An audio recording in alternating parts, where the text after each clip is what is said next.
everybody. I'm here today again, and I would like to talk with you about the no factor.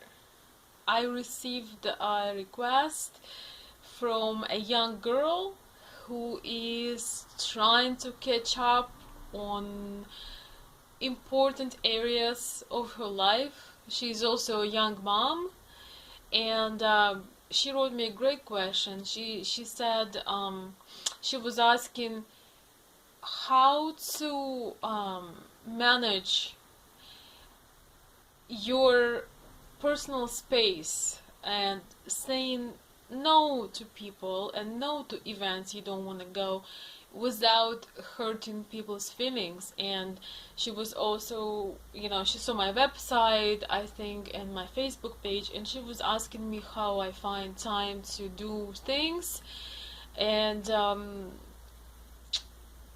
she was just asking about how to kind of protect her personal space without really hurting people. And I can really understand where she was coming from, because she appeared like a very sensitive and sweet person.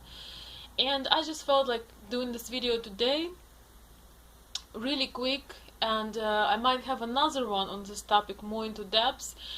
But first of all, I just want to say that we think that we will hurt people's feelings, and that's why we sometimes afraid to say no. We think that, oh my gosh, the world going to stop and everyone will judge us and be mad at us. But what I've learned just from my own experience is that people, most of them, like 80% or more, are actually fine with you saying no. Especially when it's a bigger event, maybe it's a party, maybe it's a gathering. If it includes 10 plus people, no matter how unique and interesting personalities we are, they're still going to have fun. The only people that will truly miss you are those very close people that are first people to understand that maybe you have something going on in your life right now where you have to concentrate and where you have to give your focus. Maybe you have a small child, maybe you started a business, maybe you have both, So I really think that it's in our head, because we were somehow taught that it's a bad thing, and I think it's more in our own head than it would be such a big disappointment for other people. For most people it won't, I think.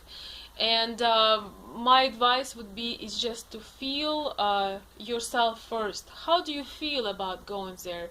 Do you know that when you go that crowd, you don't really enjoy your time, and that crowd just not a bad crowd, but just not your crowd? You can feel free to say to whoever invited you, to say, look, I enjoy your company, but those people aren't really my people, and this.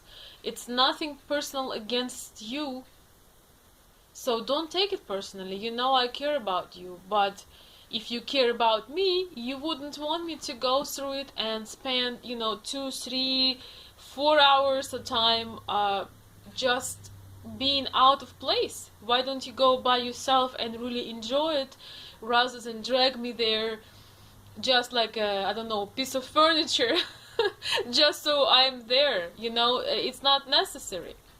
I used to have, back in Ukraine, I used to have some gatherings where I didn't want to go, and it does hurt to say no, but I knew why I didn't want to attend. So after a while, people just stopped asking me, because it was a situation where I just didn't want to be in touch with certain people, because I was uncomfortable with them. It was mental, it was in the air, and just didn't work for me. So yeah, I think you just learn as you go, and when you have your blueprint, I would say, my advice would be, when you have your goals, when you have your priorities, and someone is insisting on you to do things that are really unplanned, you can actually, when you have your list of things, when you have your goals, maybe you have a journal or you have a planner, you can look at it, and when you see that that really is not a priority, you can really, it's way easier to say about it, and you feel, you don't feel like you're lying, so it doesn't go as this burden on your shoulders. Yeah, that's just basically my advice, that it's actually way more simple. It's really complicated in our head. And another thing, I think people would start to respect our time way more when they know how busy we are, that we have important things going on. And then when you say yes, they really know that, you know, you value your time, and when you say yes, they really know that, oh, um, they feel like they would appreciate you more. I think it might be even a subconscious thing where if you like always available, people start to take you for granted and you feel obligated to go to these events. And if you have your boundaries, I believe people would be more considerate of your time, and when you say yes, yes, they will like, oh my gosh, she said yes, that's awesome. Maybe they would only offer you things to go that they know that you enjoy. You know, some of us are quiet, some of us are the people that really kind of center of the party and soul of the party. So yeah, I actually read a book, 250 ways to say no and mean it. I'm going to post the name of it in the description below if you want to check it out, because it actually has so many situations described in that book, and it really explains the mental aspects of it, and it's a great book. It's absolutely a great book, and it teaches you how to be logical, how to have nothing personal against anyone, but protect your personal space. And the only thing we can't return on this planet that is, you know, non-reversible is time.